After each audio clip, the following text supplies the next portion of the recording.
Hi लोगोफोर खुलुमबाय welcome back to माय चैनल आं दिनै नोंथांमोननि सिगाङावहा मोनसे गोदान रिएक्शन लानानै फैलायबाय बे रिएक्शनानो जाबाय दिनै रावनिबो भिडिअ रिएक्शन नङा आंनिनो फार्स्ट एलबाम आरोना बेखौनो दिनै नोंथांमोननि सिगाङावहा रिएक्शन खालामनो नागिरदों आंनि फार्स्ट एलबामानो जाबाय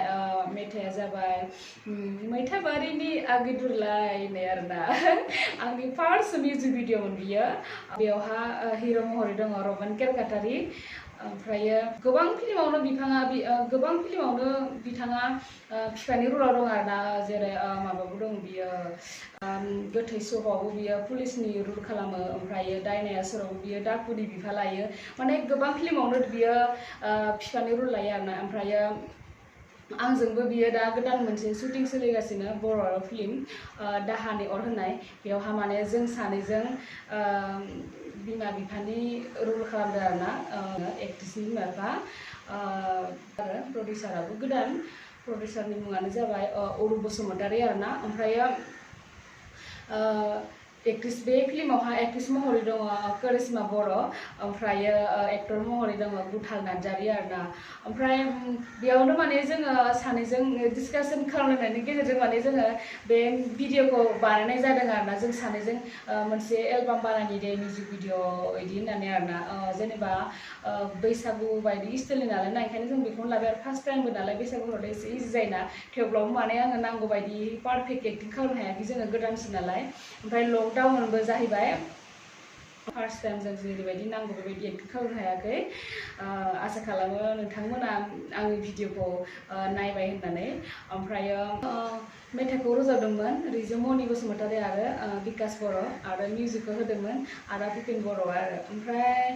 दा आङो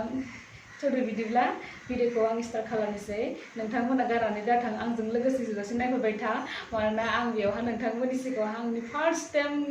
भिडिअ बानायनाय समावहा आङो माबोरै जानाय आं बिनि सोमोन्दै एसे खोन्थागोन आरोना माबोरै जानाय जोङो बिराद माने खस्थ' खालामनांगौ जायो आरोना शुटिं खालामनाय समावहा बहुत माने फानि जाफ्लांदोंमोन आरोना फार्स्ट टाइम शुटिं नालाय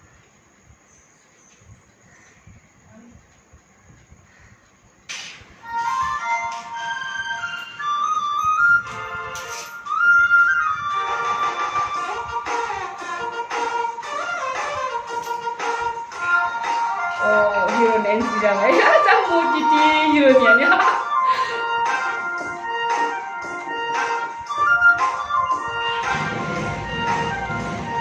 ओमफ्राय ना लोगोफोर बे खावलाय दांनायाव मा जादों मिथिगौ हिरो खावलायखौ ओरै दाङो नालाय ना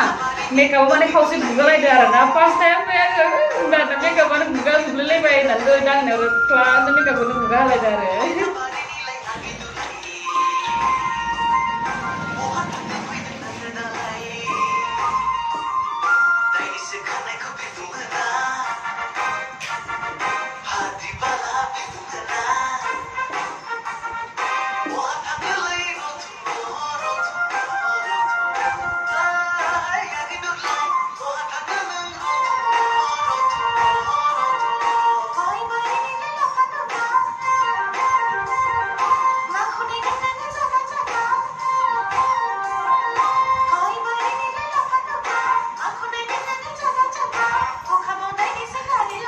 Dariaबो नकलि आरोना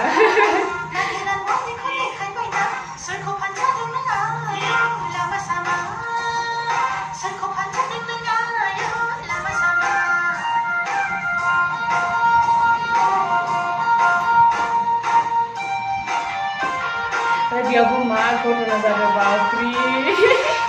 नारनानै होनानै गोलैनायानो माने जाया ना बार 10 बारसो खालामनांगौ खोमा आरोना नारनानै होनायाव गांला बिदि गोलैनाया आरो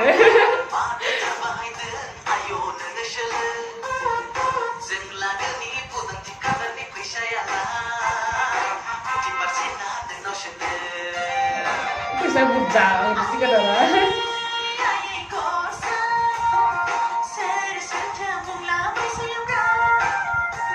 आं नांगौ बायदि एक्टिंखौनो होनो हायाखै आरोना माने फार्स्ट टाइम नालाय गासिबो पारफेक्ट होनो हायाखै आं माने मोजां मोनाखै गावखौनो गाव माने टाइम आउट जालांबाय थादों आरो जोङो शुटिं समावबो माने बिराद माने प्रब्लेम जादों आरोना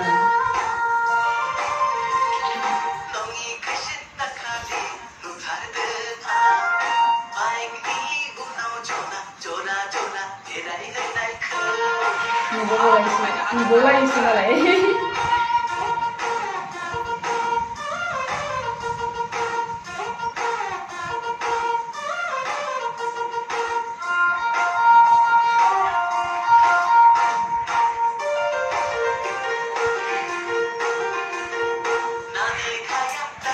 आरो नैबेयावबो